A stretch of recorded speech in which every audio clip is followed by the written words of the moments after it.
Écrire un roman est un travail de longue haleine qui demande beaucoup de temps et beaucoup de motivation. Pour vous donner une idée, il s'est écoulé environ 4 ans entre la parution du premier tome de La Semeuse de Vent et le moment où j'ai eu ma première idée pour cette série. L'écriture demande donc beaucoup d'efforts, beaucoup de patience et beaucoup de persévérance. Une persévérance qui n'est pas toujours récompensée. Ce n'est pas toujours évident et c'est facile de perdre sa motivation, surtout si on vise la publication d'un roman via l'édition dite traditionnelle. Dans cette vidéo, j'aimerais donc vous partager quelques conseils réconfortants qui m'ont aidé et qui m'aident encore dans les moments de doute et les moments de baisse de motivation.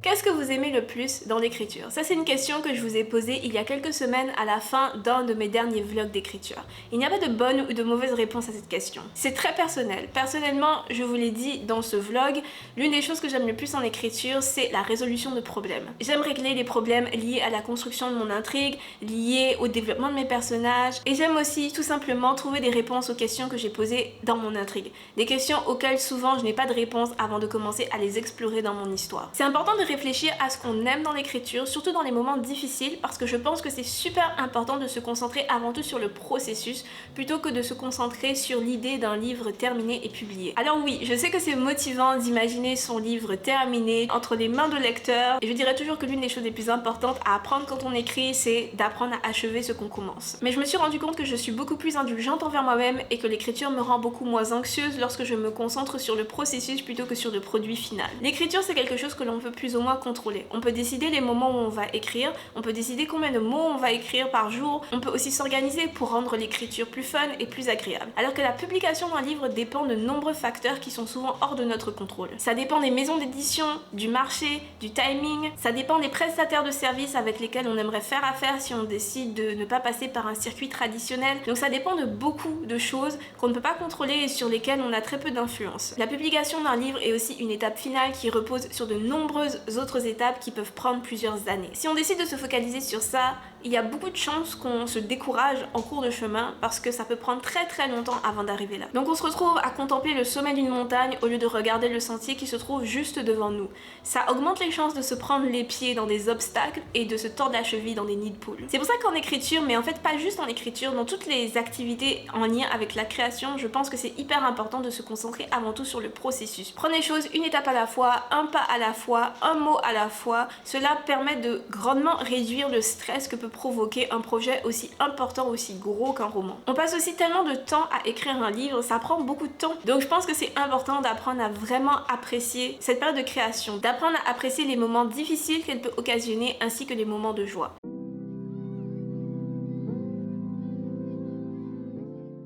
Je dis toujours que si l'on veut s'améliorer en écriture, il n'y a rien de mieux que la pratique. La pratique et la lecture. Je sais qu'il y a des auteurs qui pensent que c'est pas si important que ça de lire si on veut devenir écrivain. J'ai vu quelques vidéos parlant de ça sur YouTube, j'ai aussi vu quelques publications sur Instagram il y a quelques années qui parlaient de ça.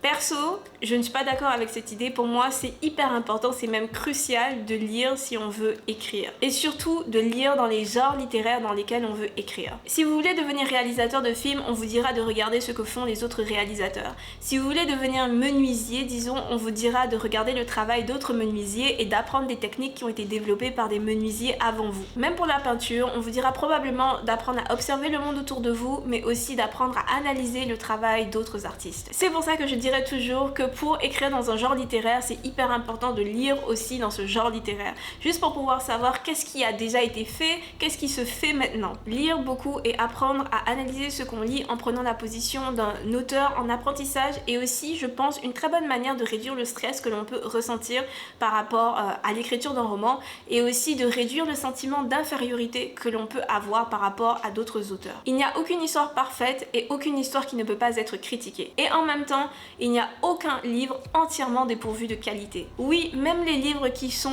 considérés comme les plus mauvais qui existent, je suis sûre qu'il y a toujours quelque chose de positif qu'on peut dire sur ces livres. En lisant beaucoup de bons comme de mauvais livres avec intérêt et aussi avec bienveillance, c'est quelque chose dont on peut assez rapidement se rendre compte. Ça peut donc nous aider à avoir un regard moins dur et moins critique envers notre propre travail. Moi par exemple, je suis une personne très perfectionniste. Je ne suis jamais entièrement satisfaite de ce que je fais. Quand je reçois du feedback sur mon travail, j'imagine toujours le pire du pire, mais les commentaires que je reçois ne sont jamais aussi horribles que ceux que j'ai moi-même pu faire sur mon propre travail. Je travaille beaucoup sur ce perfectionnisme parce qu'il peut parfois m'empêcher de faire des choses que j'ai vraiment envie de faire. Mais quand je vous dis que c'est un travail constant, tout ça pour dire que apprendre à lire et à juger des textes d'autres personnes avec beaucoup d'intérêt et de bienveillance, ça m'a beaucoup aidé en fait à être moins dure envers mon propre travail. J'ai remarqué que même si je peux relever des incohérences dans certains romans, ça ne m'empêche pas d'aimer quelques aspects de ces romans. Par exemple, je vous ai récemment parlé de Babel de R.F. Kuang dans l'une de mes dernières vidéos lecture, et c'est un livre que je n'ai pas beaucoup aimé, mais j'ai quand même beaucoup aimé le système magique. Donc il y a plein d'éléments dans l'histoire que j'ai pas vraiment apprécié, mais il y a quand même un aspect de l'histoire qui m'a beaucoup plu. Bref, tout ça pour dire que selon moi, lire c'est excellent si on veut s'améliorer, mais ça peut aussi nous aider à être plus doux envers notre propre travail et envers nous-mêmes. Donc mon conseil, restez ouvert d'esprit et lire le plus possible.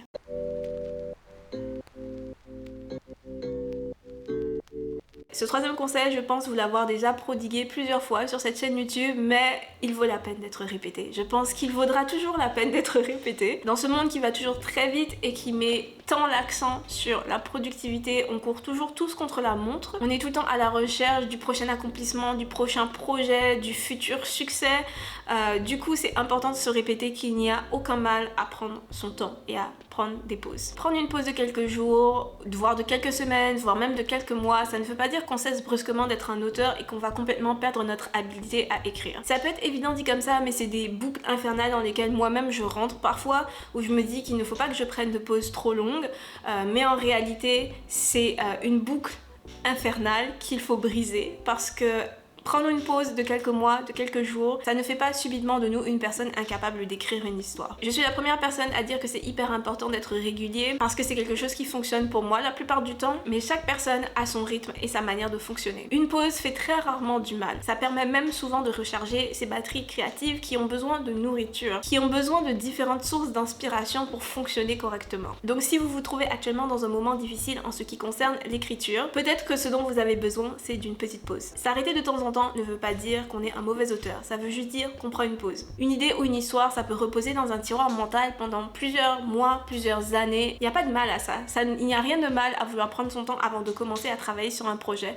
Moi, j'ai tellement d'idées d'histoires, tellement de projets qui reposent, qui mijotent dans des tiroirs mentaux depuis tellement d'années. C'est normal de vouloir prendre son temps pour écrire une histoire, pour développer une idée. Prendre des pauses, prendre le temps qui est nécessaire pour produire une œuvre qui va nous plaire, à mes yeux, ça a tout autant de valeur qu'être super régulier, super discipliné dans notre pratique de l'écriture.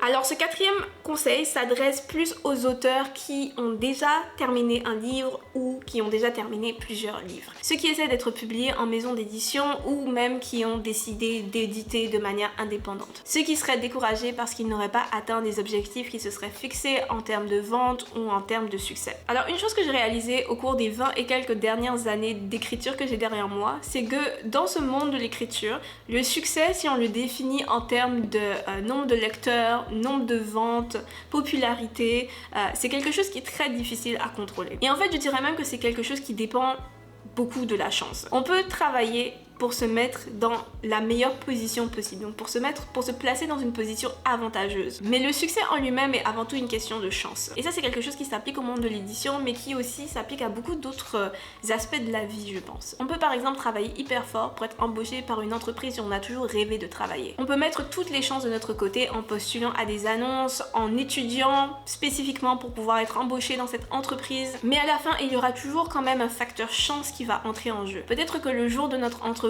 on reste bloqué dans les transports en commun à cause d'une grève ou d'une panne et ce retard est super mal perçu par l'entreprise. Ou peut-être que le jour de l'entrevue, la personne qui nous fait passer l'entrevue est de super mauvaise humeur ou pas du tout réceptive à notre personnalité. Bref, dans tout succès, il y a un facteur chance qu'on ne peut pas négliger. Dans certaines situations, il est plus important que dans d'autres, mais dans l'écriture par exemple, je pense que la chance joue beaucoup. La différence entre un livre très apprécié par ses lecteurs mais largement méconnu du public et un best-seller apprécié par tous repose souvent sur la chance. Le best-seller se trouvait là au bon moment. Le livre est tombé entre les mains des bonnes personnes au bon moment. Ou alors l'algorithme mystérieux d'une plateforme a joué, on ne sait trop pourquoi ni comment, en faveur de ce livre. On peut essayer de faire de notre mieux pour favoriser la chance. Donc on peut tout faire pour se placer dans une position avantageuse pour pouvoir bénéficier de la chance si un jour elle décide de se pointer. En écrivant par exemple le meilleur livre qu'on puisse écrire. En envoyant notre roman à des éditeurs pour pouvoir peut-être être édité. Parce que c'est sûr qu'on aura plus de chances d'être édité si on l'envoie à des éditeurs que si on décide de garder le roman dans un tiroir. On peut aussi faire de notre mieux pour élaborer la stratégie de promotion et de communication la plus efficace lors de la sortie du roman. Mais c'est à peu près tout. La chance fera le reste du travail. C'est pour ça que pour moi c'est hyper important de ne jamais perdre de vue ce qui compte à nos yeux, ce qui nous rend heureux. Donc de bien définir ce que l'on va considérer être un succès. Est-ce que pour nous le succès c'est le nombre de ventes par exemple? Est-ce que c'est le niveau de popularité d'un livre? Ces deux éléments, ce sont des choses qu'on ne peut pas vraiment contrôler. Ou alors, est-ce que le succès, ça va être la joie que l'on a ressentie lorsqu'on a terminé le livre? La joie que l'on a ressentie lorsqu'on a écrit le livre? Notre niveau de satisfaction par rapport à ce qu'on a écrit. Se concentrer sur notre amour de l'écriture, sur ce qu'on aime dans notre histoire, je pense que ça aide beaucoup à relativiser. Bien sûr, ce serait super, ce serait idéal en fait si le livre fonctionne super bien et se vend à des milliers d'exemplaires. Et c'est ok et même réaliste d'avoir ça comme objectif. Mais se concentrer sur ce qu'on aime dans l'écriture, sur le processus d'écriture plutôt que sur des facteurs qu'on ne peut pas vraiment contrôler, je pense que c'est une manière plus saine d'approcher une carrière d'auteur.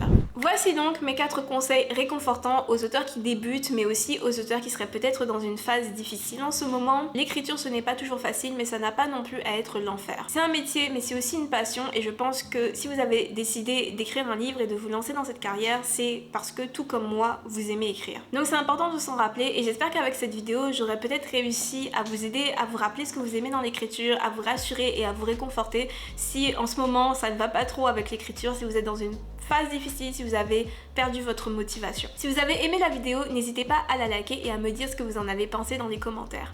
On se retrouve très vite, portez-vous bien tout le monde et à bientôt. Bye!